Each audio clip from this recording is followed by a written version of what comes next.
This is not an accident. This is not pandemic driven. This is policy driven. I think that's what we have to remember. Welcome to the Green Renaissance, a podcast series from the Partnership for Action on Green Economy that aims to unpack the green recovery debate. In our final episode, and with COP26 now in our rearview mirror, where does the world go from here? Angus Mackay, Director at the United Nations Institute for Training and Research, says that Glasgow marked an important step in our fight to tackle climate change. By inference, phasing down coal kind of means phasing down, phasing out fossil fuels. So that's why I think that this COP is significant, and we'll look back at it as the beginning of the end of fossil fuels. Leading development and political economist Jayati Ghosh returns to tell us that solving the climate crisis means first addressing the gap between the world's rich and poor. I don't have to tell you about the top 0.00001% of the global population, the Elon Musks of the world, who celebrate by taking little joy rides to the moon. And YOUNGO's Graf and Heeta Lakhani tell us that the world's young people will ultimately be the ones deciding their own future. At the end of the day, young people represent more than half of the world's population, and we are by far not well represented in all of these processes. These are decisions that we want to be in, whether it's policy decisions, whether it's business decisions. I think the future does belong to the youth, and we're going to be the ones making the change in the years ahead. Subscribe wherever you get your podcasts. I'm Colin Hastings, and this is the Green Renaissance. In this, the final episode of our series, we look back to look forwards. COP26, which took place in Glasgow back in November 2021, was described at the time as being our last chance saloon to save the planet. Over 2 weeks, more than 35,000 delegates from 197 countries descended on the Scottish city. And in the end, we had a new climate deal, the Glasgow Climate Pact, which will set the global climate agenda for the next decade. Now, in the months that have passed since, the response to COP26 has been predictably mixed. So what did it all really mean in the grand scheme of things? Did the pact represent a historic breakthrough, or more blah blah blah? Will the events at Glasgow generate new and needed momentum for a global green recovery? And what about the role of young people? Will they now have a greater say in their own climate future? In the final episode of our series, we speak to 4 guests to ask them what they think the real legacy of Glasgow will be. In part 1, we speak to Angus Mackay, who is the Director of the Division of Planet at the UN Institute for Training and Research. In part 2, we have a second series appearance from Jayati Ghosh, one of the world's leading development and political economists. And finally, in part 3, we speak to Graf and Heeta Lakhani, 2 prominent youth climate activists who are the focal points for YOUNGO, the youth constituency of the UN Framework Convention on Climate Change. But for now, let's start with Angus, for whom COP26 was a bit of a homecoming. Did he think Glasgow lived up to its billing?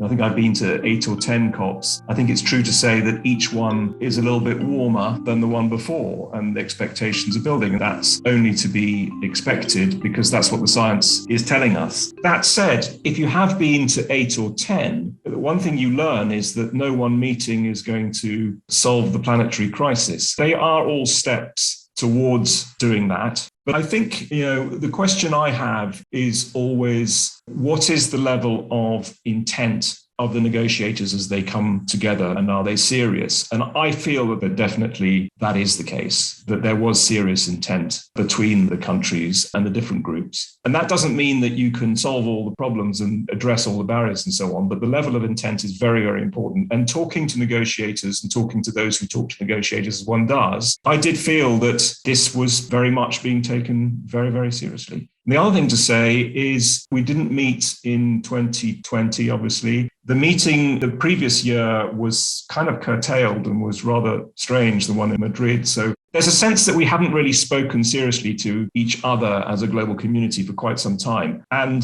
certainly that serious discussion was had right up to the final, very dramatic plenary. You referred to the final plenary at the end of the conference on the final weekend. That led to the big outcome of COP26, which was, of course, the Glasgow Climate Pact. Just for a bit of context, the pact aims to turn the 2020s into a decade of climate action. It also importantly completes the Paris Rulebook, the detailed guidance that tells countries how the Paris Agreement is to be implemented. Now, the immediate response to the pact and its provisions has been deeply polarised. So we had Alok Sharma, who was the COP26 president from the UK, saying that the pact keeps the dream of 1.5 degrees alive, but the pulse is still weak. And then we had others on the other side of the fence that were calling the agreement a betrayal of people and planet. I imagine the real answer sits somewhere in the middle. But what do you see as being its role in driving the climate change agenda forwards over the next decade?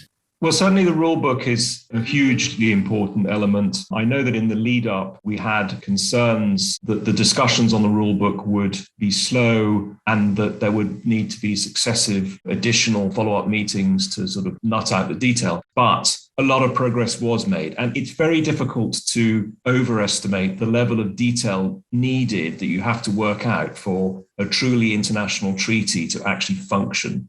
So the way that you measure carbon offsets, for example, it's highly complex, but it's actually very, very important. So that's one thing. Perhaps Glasgow and the Pact will live on in our memories for the way in which it kind of named and shamed coal, because it's actually written into the Pact. And the phase down, I think, is now the terminology. But it's quite a big deal for an international agreement to say, not only are you as a country responsible for reducing your emissions, but we're going to tell you to some extent how you should do that, which has never been the case before. So we're going to tell you that you can do it any way you want, but you've got to phase down coal. And also by inference, phasing down coal kind of means phasing down, phasing out fossil fuels. So that's why I think that this COP is significant, and we'll look back at it as the beginning of the end of fossil fuels. The other thing I think is it's important that we recognize that dealing with climate change is not something that you deal with at international level. It has to be dealt with at domestic level. It's countries that need to act. And so agreements at international level need to sort of have their reflex at domestic level. And you can measure that by the numbers of statements that are triggered at national level. So, for example, India making important statements about becoming carbon neutral. It's that national reflex that the international discussions drive that makes a difference. And my impression, again, is that we're seeing that happen much more these days and much more clearly than before. And then to that, also the increasing role and voice of youth, which is fundamental for me and what we do in the UN system, and particularly at UNITAR. We're about building climate literacy. We're about educating the planet, if you like. And I think that the best standard bearers of that are the youth. So it's great to see all of the action in the streets of Glasgow in advance coming from the voice of youth.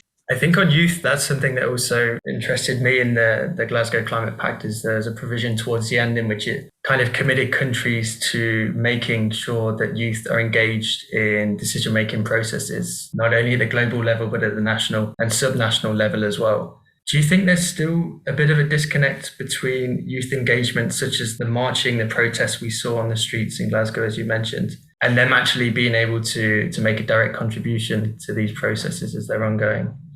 Well, like I said earlier, when you go to a global meeting, there's no action because it's a meeting, but there is talk about action. But actually, if you go to countries, you go to communities, you go down to the ground level, that's where you see action. And there is a tremendous amount of action. And of course, COPs are about giving some visibility to all of that, all of the individual actions of communities and individuals, and that have been going on for years and years now. It's a way of showcasing that. It's not just about agreeing the next bit of the treaty. It's also about showing what's been done. And this is one of the things the UN system helps to do. And I think that youth are engaged. I think when you look more deeply at what's going on at ground level, I think you find so many youth leaders who are taking action. It's not all about talking. I mean, they're actually implementing projects on the ground, from cleaning up beaches and the oceans to working with local farmers and in schools and so on. And I think for those individuals who are doing that work, I think the marches and the rhetoric that they hear at the global level is vitally important because it gives them energy. It makes them feel that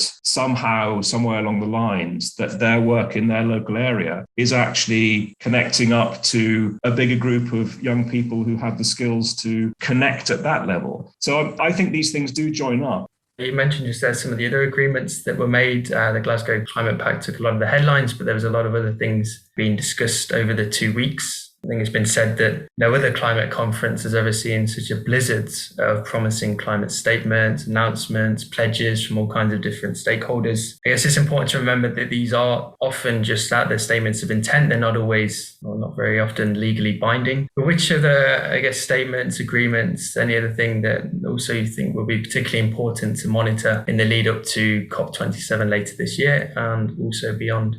So, the centerpiece, of course, is raising ambition on the NDCs, the nationally determined contributions. And we're at 2.5 or thereabouts, 2.5 degrees in terms of the existing pledges that have been made. And that's way, way above where we need to be. So by the end of this year, by Egypt COP27, that gap needs to have been closed. This is the key issue. And when we're looking at eye-catching announcements, it's those that connect to that agenda that we're really interested in. So, of course, this coal phase-out deal with South Africa is one of those possible accelerators. For the first time, zeroing in on one country, one important country, to figure out how we can phase out coal in a way that is inclusive, takes into account the needs of those who are currently employed in that industry. It's the first time we've seen a really large, well-publicized, well-financed initiative to end coal in a significant economy like South Africa. And I think the example of that,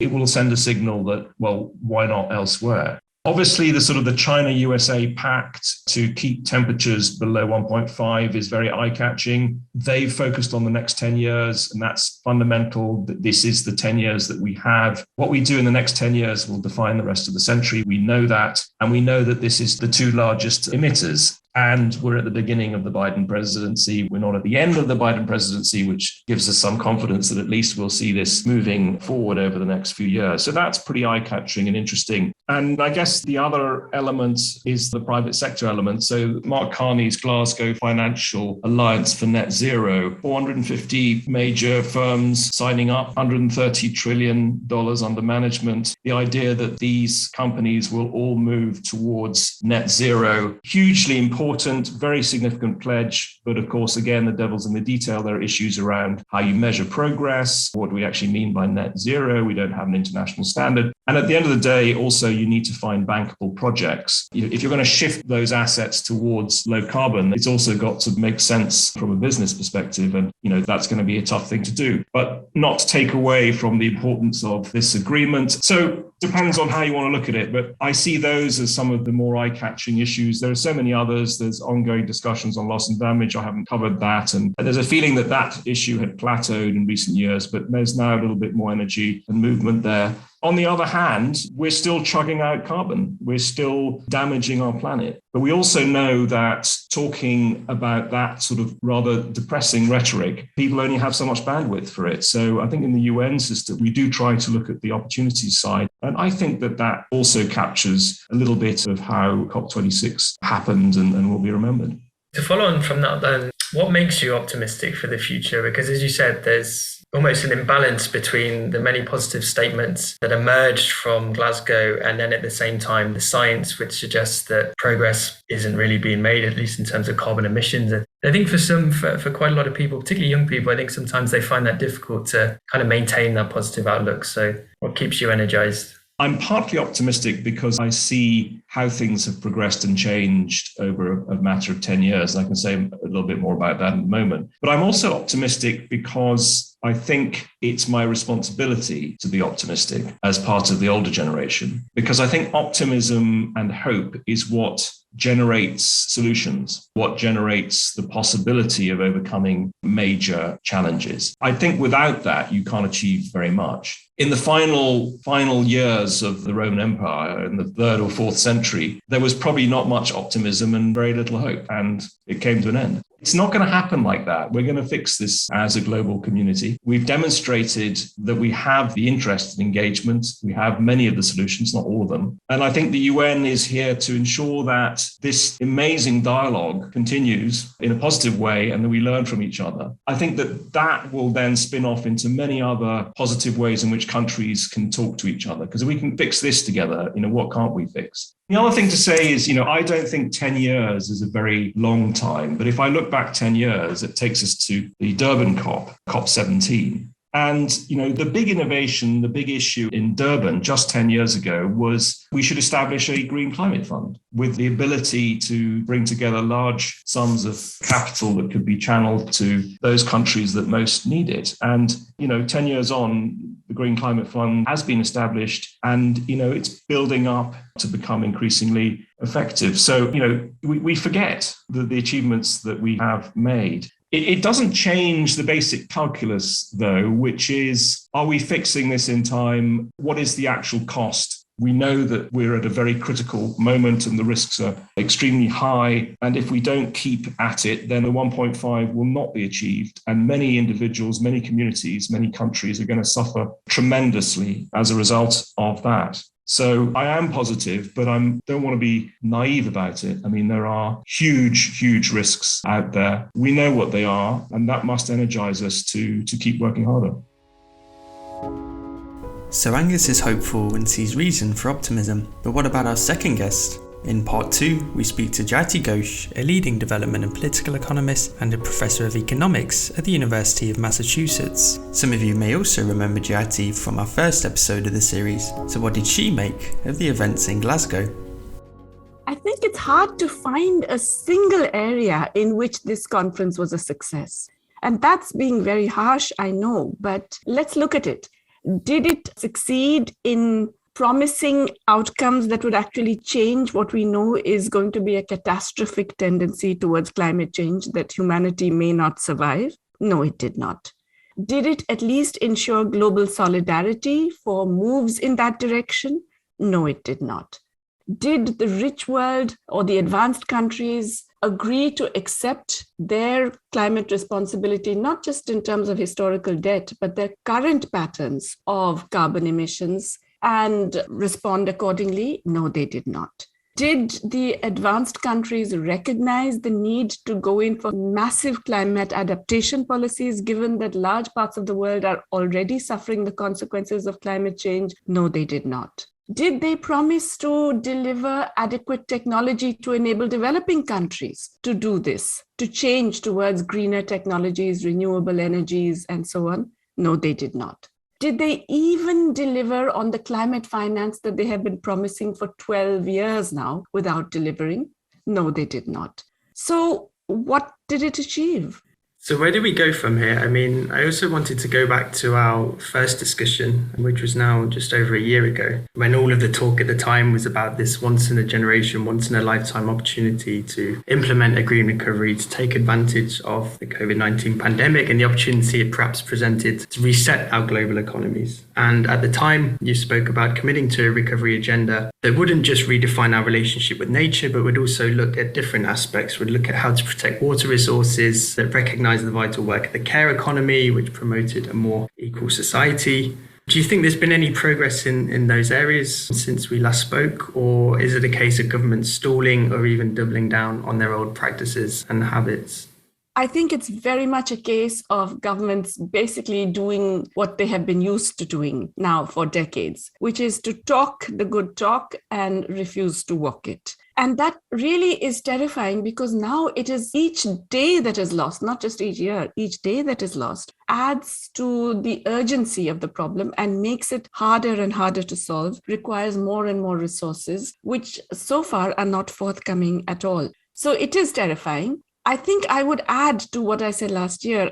Last year, I saw it very much as the sense in which you have to have a global Green New Deal that combines the reduction of inequalities with the need to live in harmony with nature and the planet. I would now put it slightly differently, that we cannot hope for any kind of resolution to the climate problem or to environmental problems in general without addressing inequalities. I think that has emerged so clearly in the last year. The inequalities are what are preventing the world from meeting this challenge. And so we really have to address those on an urgent basis. So what are these inequalities? Well, first, of course, there's the inequality between rich countries and everyone else, which has enabled the advanced economies to have massive fiscal stimuli, to do massive monetary stimulus, the like of which has never been seen before. And the current implications of that in terms of higher inflation, the costs are once again being borne largely by developing countries, where inflation rates are much higher than the developed world, even though they did not spend so much more. In fact, they spent much, much less. And they've not been able to provide adequate pandemic response in the poor countries. So that's one major thing.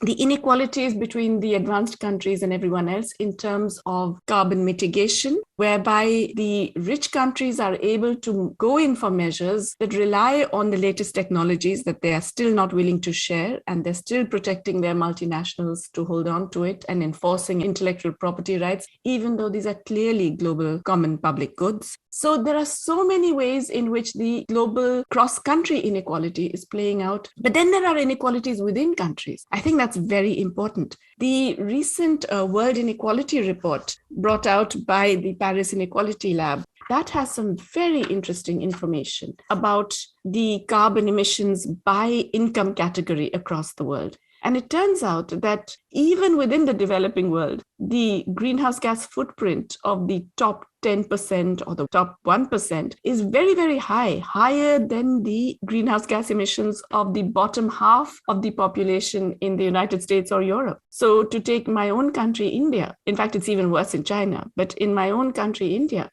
the top 1%, the average carbon footprint is 32 metric tons per year, whereas the average for all of India is only 2.2 metric tons. Now, 32.4 metric tons in India for the top 1% compares to 9.7 metric tons for the bottom half of the US population. In other words, it is more than 3 times that, and compares to 5.1 metric tons for the bottom half of the European population. So in other words, more than 6 times. That tells you something. That tells us that it's really the poor in every country who are bearing the brunt of the climate change, but they are not the ones contributing to it, not in the past and not today. If anything, the poor have actually improved in terms of carbon emissions. They have come down in their carbon emissions, whereas the rich are going haywire. I don't have to tell you about the top 0.00001% of the global population, the Elon Musks of the world, who celebrate by taking little joy rides to the moon. So we are really in a world where extreme inequality is feeding into a climate disaster. I think I'd read at some point last year about how in history pandemics have at times often acted as a bit of a leveler in terms of inequality and kind of brought different social classes closer together. And yet in our case, it seems to have only heightened and highlighted the vast inequalities that, as you said, are not just between countries now, within countries as well, that only seem to be getting bigger. I think the less I say about Elon Musk and his friends, the better. You know, this is not an accident. This is not pandemic driven. This is policy driven. I think that's what we have to remember. This is the result of policy choice, not of some natural phenomena or some extraterrestrial change or something. These are policies that have enabled the rich to get richer and richer in each country. These are policies that have protected the monopoly rents of some corporations and their owners. These are policies that have prevented the taxation of the extremely wealthy and allowed them to move their money around the globe to the least tax jurisdictions. These are policies that have imposed instead taxes on the poor. So, everyone says, well, let's just go for a global carbon tax. That will fall predominantly on the poor. And the rich will once again go laughing all the way to the moon. So I think we really have to rethink how we are going to address this, because the inequalities we have today are the result of policy choices, and we can address them. How can we address them? How can we affect them? As you said, a lot of the solutions or a lot of the policy instruments do already exist. Events such as COP global conferences don't seem to be generating the right kind of momentum, the right kind of answers. Where are the solutions? How can we kind of change the trajectory and the way the world is going at the moment? I think the COP conference was based on entirely the wrong premise. It was all about individual countries coming and committing to some very distant future emission reduction. It was not about what are you going to do today in terms of either impacting inequality or reducing the carbon emissions of the rich in your own country today, which is what it should be about. So if we really wanted to do something about redressing inequality and thereby also addressing the climate challenge, we could do so many things, the most important of which are regulatory. They're not even taxation. Taxation is very important, but the regulatory changes are essential. We need regulations that do away with the massive monopoly rights created over knowledge by the intellectual property regime. This was an artifact created really by a very small group of lobbyists during the Uruguay round of the WTO. And it's been unbelievably successful, not just in establishing this as something that is written in stone, apparently, but that is now taken for granted as inevitable. None of this is inevitable. Human invention has never relied on this individual patentization of knowledge. We've had major technological advances through human history without the privatization of knowledge. Today, in fact, privatization of knowledge is inhibiting both the development and the dissemination of knowledge and technology. In fact, it's doing exactly the opposite of what it's supposed to do. So what should we be doing instead? We should first of all establish a TRIPS waiver, not just for the pandemic, but for all climate-related technologies. Most of these are developed with massive public subsidies. We forget this. We think it's all private companies doing this on their own. 80 to 90% of the knowledge and the technology that is used for both pandemic-related treatments and vaccines and so on, and for the climate mitigation efforts, all of these are developed largely with public research in public labs or with public subsidies. So if taxpayers are paying for this, then surely there should be conditions on the companies that are benefiting from it. They shouldn't be handed this over and said, well, now it's all yours, do what you like with it and don't share it with anyone. We should demand that they share this knowledge. And of course, governments can make them do it if they want. The reason they don't is because there's no political pressure to make them do it. So the job is to create that political pressure. In other words, all the young people who have been marching in Glasgow and who are so inspirational and really so important to the cause, they see some of this, but they need to be out there campaigning not just for an overall sense of urgency with regard to climate, but a sense of urgency with regard to what needs to be done to control this untrammeled power of large corporations and the extremely wealthy. In addition to regulation, we need much more control over how markets function. We have to really curb monopolistic practices, which have gone berserk, especially with digital technologies and artificial intelligence. We need to actually get into taxation. The simple low-hanging fruit of a unitary taxation for multinational corporations. It's so evident, it's so obvious that multinational corporations should be taxed at the same rate as domestic corporations. But the OECD moved in and made it such a complicated agreement that it has ended up providing almost no additional taxation. And essentially the corporate lobbyists have won. So there are many things that can be done, but we need to have public demand for these to happen. That's what we're not getting at the moment. That was something I wanted to ask you, because I think at the end of our last interview, I asked you what gave you hope for the future. And one of the things, if I remember correctly, that you kind of pointed out was, I guess, the growing public protest movements that were coalescing around the world. How do we build that powerful movement? But also, as you said, the greater knowledge of what is actually needed, rather than just taking to the streets and demanding climate action. How do we build that base level knowledge and understanding throughout these movements around the world? I think the young people remain a huge source of inspiration. I mean, definitely those who are marching in Glasgow, but all over the world, there are young people who are extremely agitated, but haven't figured out all of the steps in the process and all the different mechanisms, if you like. So I do think there is much more need for education on the ways in which particular policies are functioning. I mean, for example, this World Inequality Report, which was just released a few weeks ago, it's hugely important, and it talks about some of the policies that have enabled this. The Oxfam Inequality Report has talked specifically about policies that have enabled this. These are not widely known even among climate activists, and the links between policies, inequality, and climate change are not really very, very evident to them. So they don't know which specific policies to agitate about, to mobilize around, to protest against. So I think there's a huge role for education. And here, of course, the UN can play a big role, but all of us have a role to play in getting this message across about the mechanisms and about what to fight and which policies to prevent or to change. As Jayati highlighted, the voices of young people can be the decisive force in driving climate action forwards. The vitally important work of young people around the world has been a recurrent theme throughout the series, and so to round the series off, we thought we'd give the floor to young people themselves. In part 3, we speak to Mary Claire Graf and Heeta Lakhani from YOUNGO, the youth constituency of the UN Framework Convention on Climate Change. Both Mary Claire and Heeta helped draft the Global Youth Statement, a collaborative 77-page policy document that was launched at the 16th Conference of Youth in the days leading up to COP26. The young people movement is unquestionably growing, but did Mary Claire and Heeta think that they were given a proper platform to share their voice in Glasgow?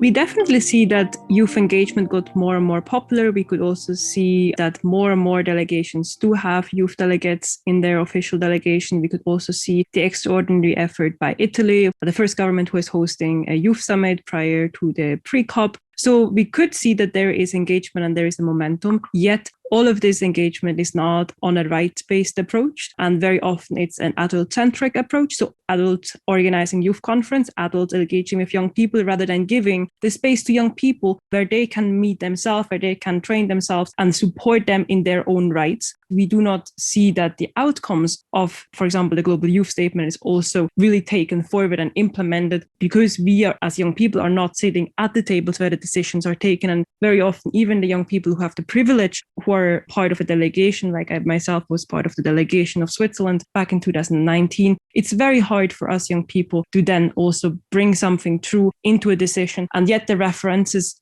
for example, in the cover decision of the Glasgow package are by far not enough to make the youth voices meaningful. At the end of the day, young people represent more than half of the world's population, and we are by far not well represented in all of these processes. This kind of idea of working with youth is becoming increasingly popular, but it also always seems to be at arm's length. And I think youth are almost seen as being subjects that we should look to work with, but not really given the chance to put forward their own ideas, or actually seen as being powerful agents of change. So with that in mind, do you think our often top-down governance, decision-making processes, do you think they're actually working? Are they still fit for purpose? Or do we need to reform them? Do we need to kind of rethink the way that we engage with youth? And not just for youth, but for the marginalised groups as well, to make sure that they're really given a voice in future climate decisions? Yeah, I think we definitely need to rethink how we've been engaging, especially not just with young people, but like you said, marginalized groups, indigenous people, women, the entire gamut of who's not just the main and center of all the conversations that we've been having so far, but are actually the ones that are facing the impacts more than anyone else that we're seeing.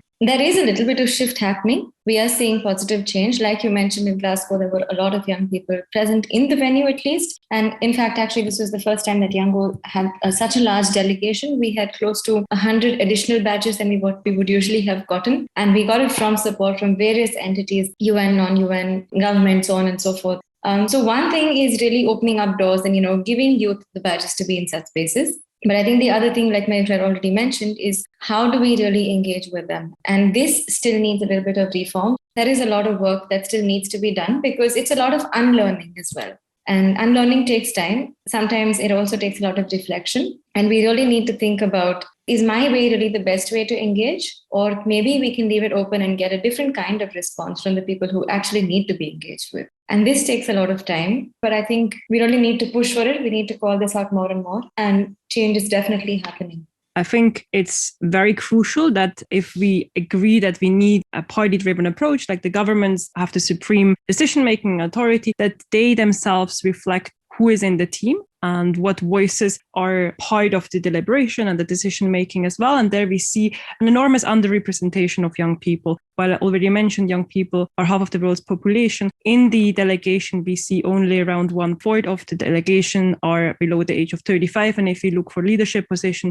we see close to zero or only a very few young people being in a leadership position within the delegation. So we see a huge mismatch. And there, I think it's very crucial that we strategically strengthen young voices, for example, to the newly set up Global Youth Negotiator Program on climate, and that we have young people who are well-trained, well-resourced, being part of delegations, who are also able to bring in this unique voice of young people in the process, in the negotiations. But also, as already mentioned, that young people are here in their own right. And it's not only good to have them at the COP, as you also mentioned, being in the corridors, but they need to be part of the negotiation. They need to be in the rooms where the negotiations are ongoing. And what we have been seeing at COP, partially due to COVID and partially also through very rigid regulations, that young people have been excluded from this policy-making process and rather left on the event side or outside where they can protest. But also we need a lot of capacity building for young people to better understand the decision-making process, and not that the young people only come in at COP because it's a big momentum, it's all over the news, but engaging throughout the year, because this is where the changes are happening. If you only come in at COP, mostly our points and our ideas, recommendations cannot be taken because the process is not designed like this, but we have to engage throughout the year. And this is also where the structure of YOUNGO comes in, who is working throughout the year, every single day, to ensure that youth voices are heard in the meeting. And I would love to see that there is way more openness also from the United Nations itself to include young people in a meaningful way, where young people are co-leaders, where we have an intergenerational approach, and it's less of this is the view, this is how we did it for the last 30 years, and this is how we're going to do it. And you young people can come into our space instead of co-creating a space together, especially when it matters for young people. So I guess looking forwards, what do you see the role of youth being in driving the climate change agenda forwards over the next decade? We obviously had, I guess, the two different angles in Glasgow. We had the 100,000 people on the streets during the middle weekend demanding stronger climate action from world leaders. But then, as we've already discussed, we also had youth leaders giving some kind of platform on the presidency, the plenary stage at COP26, presenting the global youth statement. Where do you see the biggest youth contribution being made over the next 10 years, should we say?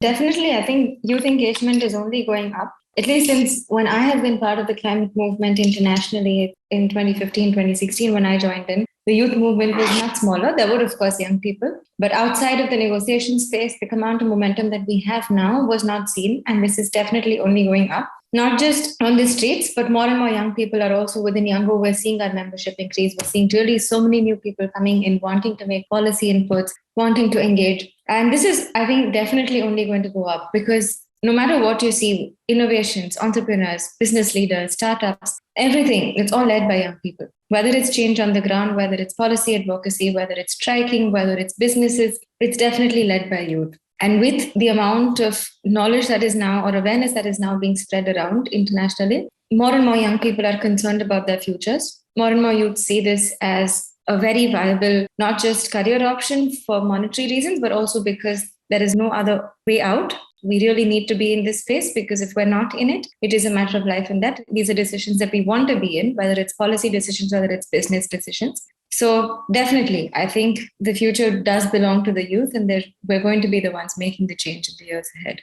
To add also on the strategic part, right, I think it's very important that we have young people within the different spaces. And one of them are the delegations themselves, the country delegations, where we need well-resourced, well-trained young people who are empowered to speak up. But also we need constituency engagement, where young people, regardless of their nationality, can speak up and where we as a group can all come together. And I think we have also been seeing in the last couple of months and years that not everyone likes if young people are united and have a strong voice. We have been seeing a lot of cherry picking and tokenization of young people to on purpose dismiss and divide the youth space and the youth demands, because if we are very strong, also, of course, this gives a lot of opposition to less ambitious forces. But also we need young people who want to engage outside completely of the institutions, who do not want to engage in this institutional approach. And I think it's very important that we have all of these spaces open. And then also it's important to ensure that young people can raise their voice safely. We have been seeing various attacks on young people, on young climate activists around the world, which is very shocking for me to see that young people are put in jail or even murdered in some countries for basically standing up for demanding a safe and just livable future. So there is definitely a lot of work to do, but also the United Nations itself seriously needs to reflect on how they engage with young people, but also how they, for example, hire young people who only being unpaid interns and leaving after 3 or 6 months is not the way to engage young people. And while, for example, in the UNFCCC, there's a brilliant team who is working on young people, it's again very shocking to me that there are no young people there who are leading these efforts, and that the young people are always seen as the ones outside and the ones we have to engage rather than the ones we are co-creating something with.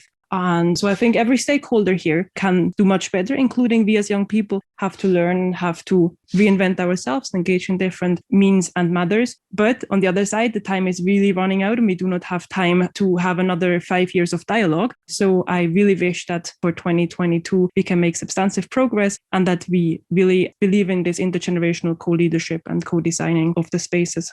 I guess just to finish on a more personal note, I mean, I'm 30, so I don't know whether I'm classed as young or youth anymore. In my head, I feel pretty young, but I don't think in other ways I don't. You are. YOUNGO defines young people under the age of 35. And with this, everyone under the age of 35, from 0 to 35, is able and welcome to join YOUNGO. The constituency, there is absolutely nothing needed, just a little bit of interest to be part of YOUNGO, but this also be part of the process. Perfect. Well, I was going to say that I sometimes find it incredibly frustrating with the pace at which things are progressing. I mean, there are a lot of things that suggest things are moving in the right direction, but my fear is that change will come, but it will be too late. So for you both, I'd be interested to know how you kind of keep your spirits up, what motivates you to carry this work forward. For me, the reason why I started to engage now over 10 years ago is because I saw the changes in our natural world. Coming from Switzerland, we have a lot of glaciers, and the glaciers are melting very rapidly. And in winter, the snow is very little. So this is when I started to be very afraid of the changes I literally saw.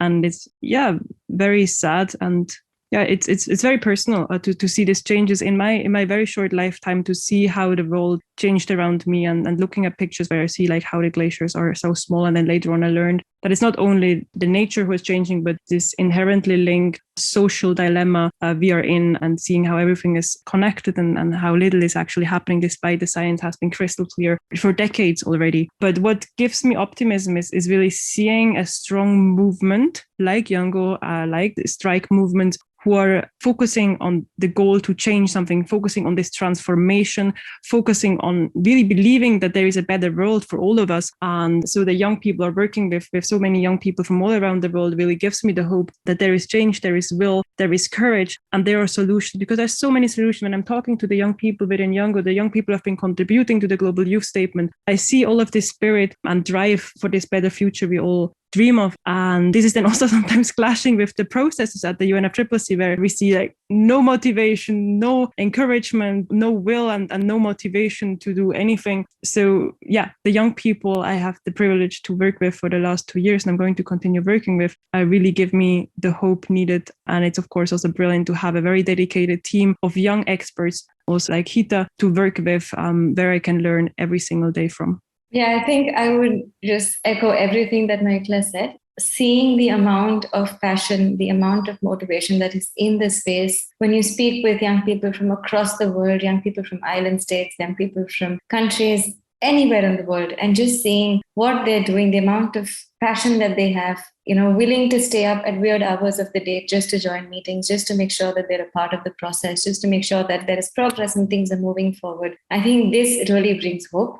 Seeing that no matter what the current situation is, also really seeing that if we do push, if we do take action at the pace and scale needed, which we're currently not doing, but if we can all put together everything that we have and really move in the right direction, we really still have time, and we still have a world that we can, keep as a livable planet, not just for us, but for generations to come. So I think just keeping that in mind, and everything else that Michaela has mentioned, the amount of inspiring youth that we've met, just, speaking with them, listening to them, and having this team that no matter what you do, there's always someone to pep you up. And usually, since we're working in a volunteer space, everyone is doing more than one thing in life. So the amount of work that everyone is juggling, sleepless nights, long days, just to be a part of the movement. This is over and above everything that everyone's already doing. I think this in itself is extremely inspiring to me.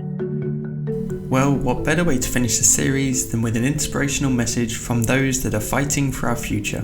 If you'd like to read the Global Youth Statement that Mary Claire and Heeta were referring to, you can head over to our website at www.uncclearn.org.